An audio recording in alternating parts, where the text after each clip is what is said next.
Hello everyone, and welcome to another episode of Bible Illustrated Hands. Today's question comes from Zev. He asked me to comment on the anti-Semitic passages that we occasionally have in the Orthodox services, which are most conspicuous during the during the Paschal and Great Friday services.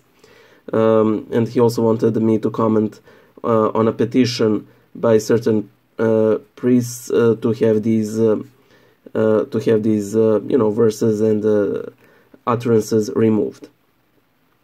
Thank you for your question, Zev. I would like to first begin with giving some context to these utterances. For example, in every religion ever that has sprung forth from another religion, you will have a strong impetus to separate oneself from the previous religion.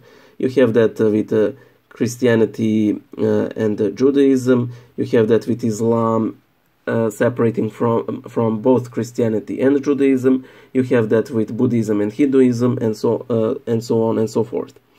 So these, verses such as these are usually there to affirm one's own superiority over an older religion, and we all know how being old is important in religion, and that is why these things are in place.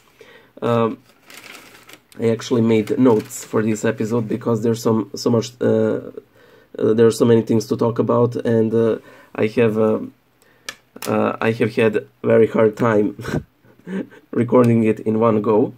The primary emphasis of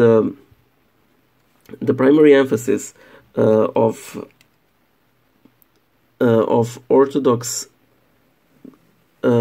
Passion services and Paschal services is irony, and in such light we need to understand these verses that people may label as anti-Semitic, because for the longest time Christians were completely baffled by the fact that first, that Christ's own tribe has rejected him. That's one.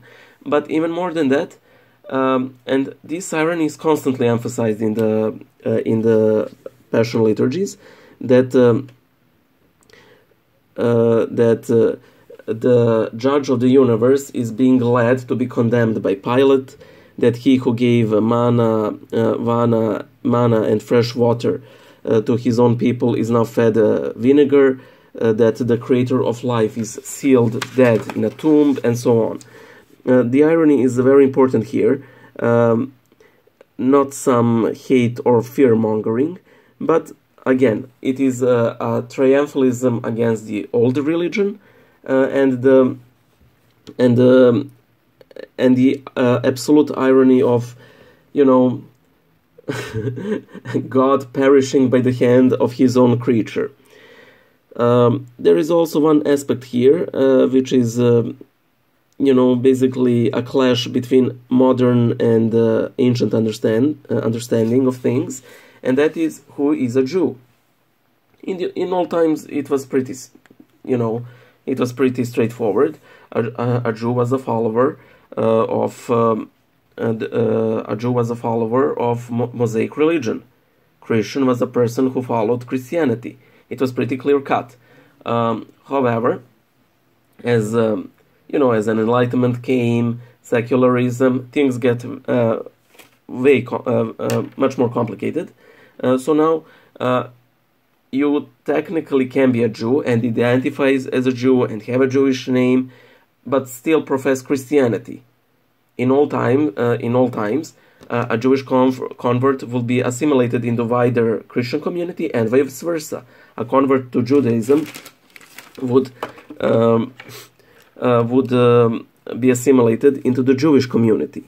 It was simply how things went. Also, any old religion will have its fair share of, controversial statements. Judaism isn't a stranger to this. For example, Jews are commanded to raise idolatrous cities in their mitzvot.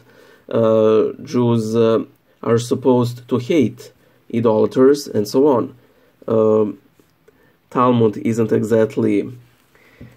exactly have the most stellar view of Jesus Christ. I can't blame them. After all, it is he is the founder of an opposing religion, but still, any old religion that isn't a project grant religion like Baha'i will have such things.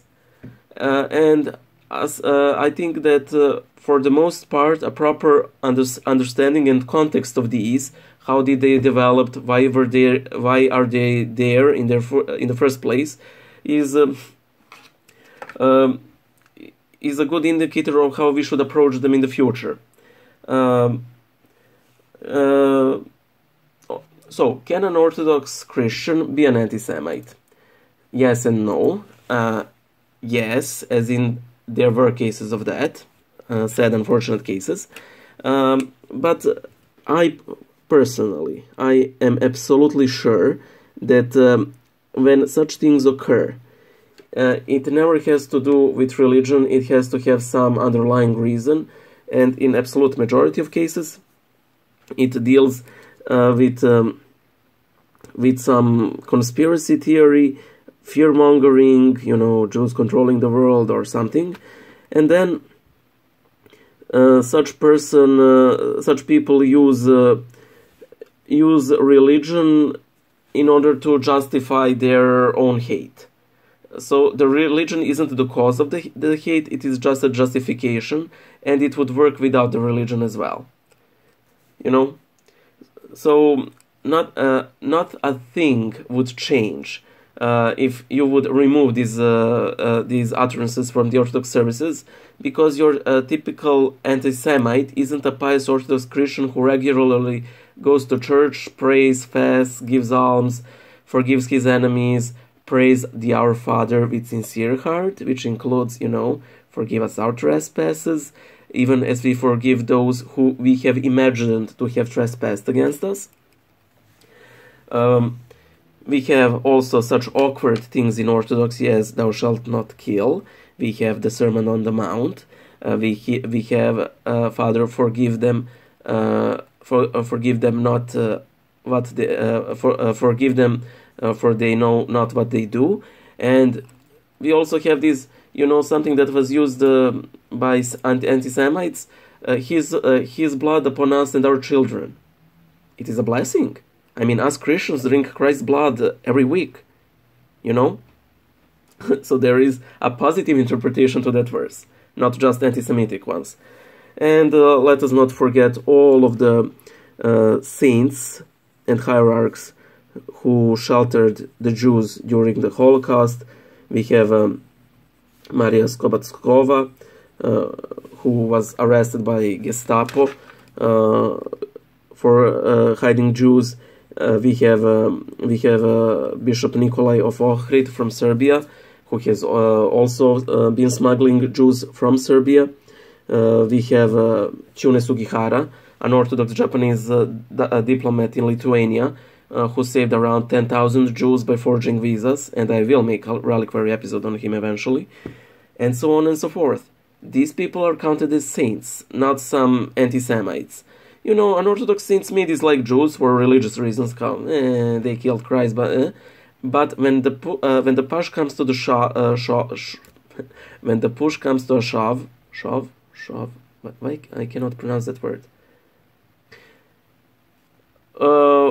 In the end, such people will end up as saints and will be canonized. They won't be. They won't be leading some pogrom and then ending up canonized for it. I hope I have answered your questions somewhat. Again, I despise conspiracy theories. even if they end up being true in the end, because I often feel, this is a side rant and I won't go too much deep into it. I think that a lot of conspiracy theories essentially revolve around pride, being in the know, or I know what the Jews are up to, and simple scapegoating. Oh, everything would be fine if Jews weren't like this. It never really has to do with them killing Jesus. It always had to do with Jews being allowed to, lend money on interest, and Christians not being allowed to do so. And then when everybody gets angry, well, it would be really nice if we assaulted all those people we owe money to, So that's that. Bye.